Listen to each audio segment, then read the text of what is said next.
آپ کو اپنے ولی ہونے کا احساس کب ہوا؟ غوث پاک سے ہی پوچھا گیا تھا آپ کو کب پتا چلا اللہ نے آپ کو ولایت کا یہ مقام عطا کیا؟ آپ فرماتے ہیں جب میں 10 سال کا تھا، مدرسے جاتا تھا تو غیب سے ایک آواز آتی تھی، افصحوا فی المجالس لولی اللہ. غیب سے آواز آتی تھی اے لوگوں مجلس میں جگہ چھوڑ دو، اللہ کا ولی آ رہا ہے. یہ آواز صرف میں نہیں، میرے استاد بھی سنتے، وہاں بیٹھے شاگرد بھی سنتے، اور سب کھڑے ہوتے تھے، جگہ دیتے تھے. غوث پاک فرماتے ہیں جب ہر بار مجھے یہ آواز آنے لگی تب مجھے احساس ہوا کہ اللہ تعالیٰ نے مجھے ولایت کا تاج پہنایا ہے.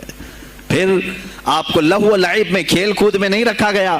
فرماتے ہیں ایک بار میں صرف ایک گائے کی پونچھ پکڑنے کی کوشش کر رہا تھا، گائے پلٹ گئی، فصیح عربی میں کہنے لگی الہذا خلقت ام بہذا امرت یا عبد القادر، اے عبد القادر کیا تجھے اسی کام کے لیے پیدا کیا گیا یا تجھے اللہ نے اس کام کا حکم دیا کہ میری پونچھ پکڑے؟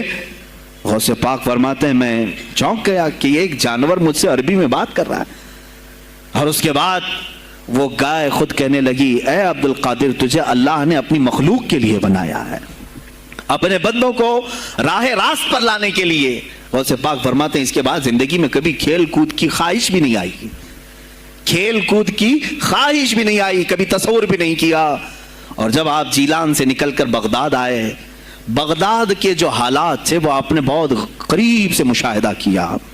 میرے عزیزو آج کے جو حالات ہیں نا، آج کے جو حالات میں نے پڑھا اس سے بھی زیادہ ڈینجر حالات اس زمانے کے تھے. آج لوگ حالات کی شکایت کرتے ہیں، بہت سارے علماء مولانا ہم سے کہتے ہیں حالات اب صحیح نہیں ہیں، ویسے نہیں ہے پہلے. میں تمہیں غوث پاک کے حالات بتاتا ہوں. اس وقت سیاسی حالات کیا تھے؟ اس وقت سیاسی حالات اتنے خطرناک ہو چکے تھے.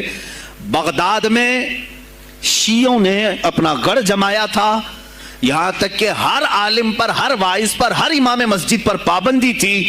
سیدنا ابو بکر صدیق اور حضرت عمر کا کوئی نام نہیں لے سکتا تھا، کوڑے مارے جاتے تھے. شیخین کا اگر کسی نے نام لے لیا کسی عالم نے، کوڑے مارے جاتے تھے.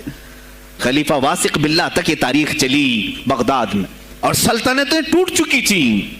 سیاسی حالات اس قدر خراب ہو چکے تھے، چھوٹی چھوٹی ٹکڑیوں میں بٹ چکے تھے مسلمان. مصر کی طرف دیکھیں تو فاطمی حکومت قائم ہو گئی تھی، وہ اپنے آپ کو فاطمی کہہ رہے تھے. بغداد میں عباسی خاندان حکومت کر رہا تھا، اور وہ بھی سمٹ کر کے صرف بغداد کے اطراف رہ گئی بس. پھر ترکی کی طرف دیکھیں تو سلجوکی خاندان تھا، ایک ایک ٹکڑا حکومت کر رہا تھا، اور یہی آپس میں دست بگریباں تھے، ایک دوسرے سے لڑ رہے تھے.